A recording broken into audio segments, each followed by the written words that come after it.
Hello everyone, Andy Schwab here with your Farm and Ranch News. During our annual meeting last week in Kansas City for the National Association of Farm Broadcasting Convention, U.S. Ag Secretary Tom Vilsack addressed a crowd in person. He spoke about his vision for the future, specifically as it pertains to value-added agriculture. It's not in lieu of, it's not in place of, it's in addition to. And it gives every producer small, mid-sized, large opportunities they didn't have before. And we think at the end of the day, that's really important to the future of agriculture. Vilsack's address in front of that whiteboard and hundreds of farm broadcasters was the first in-person showing at that convention for an ag secretary since 2019. Well, the latest crop production and harvest report was released by the USDA on Monday.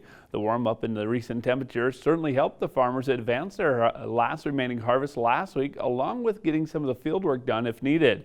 For corn harvest around the Treasure State, quite a few producers are wrapping up their season and cleaning the equipment for winter storage. Additionally, the weekly report noted winter wheat was called 58% good to excellent, while pasture and range conditions certainly could use attention from Mother Nature, while the majority, as the majority of those areas are called fair to good.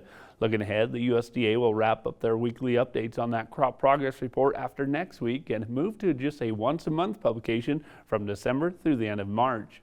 And just a reminder on that events calendar of what's going to be coming up in the next couple of weeks. Monday night kicks off the PNW Canola and Northern Pulse Growers meeting in conjunction with the Montana Grain Growers Convention in Great Falls.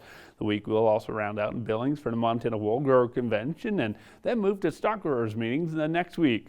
Of course, all of those details can be found on our website, northernag.net. We need to take another break, but we'll join back here in a little bit as we'll go over some of your other ag news and your markets. We asked Montana farmer Walt Sales about the challenges of mental health in agriculture. Another drought, there always is. There's always going to be another something.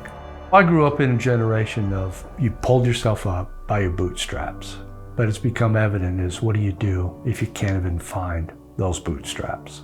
If you need to talk to somebody, go to beyondtheweather.com for free counseling for Montana ag producers.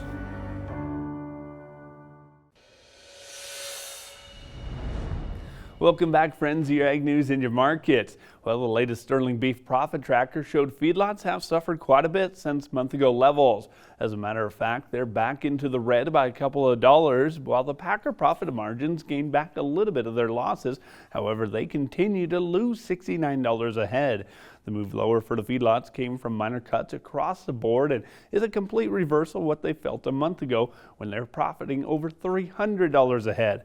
As for the packers, beef cutout values continue to shrink as well, which in turn held the profits from excelling back towards the black for over a month now. On top of that, they're seeing the reduced head counts on the rail due to the national cattle herd shrink. Now, I don't foresee this week being a week that the profits are going to be turned around on a dime with the combination of the shortened holiday week and the lack of support from the futures board. That holiday week is also going to have a little bit of a strain on the tests at local auction barns, with many letting their families enjoy the time. However, our neighbors to the south at Torrington Livestock held a good bred cow test with prices holding pretty strong, especially on those younger offerings. On the sheep side of the sales, Bowman had a strong offering and even stronger prices compared to their last sale a month ago, with demand jumping higher by a quarter a pound on some of those tests. And wheat traders reversed losses felt on Monday to push away from those two-year lows. With only 5-cent gains, though, in the winter wheat, I wouldn't say that we're into a turn around the ship area, but certainly a slowdown on that southern slide is a nice sight, even if it's just for a day. Well, that's a look at our ag markets and news. I'm Andy Schwab. Have a great rest of your day.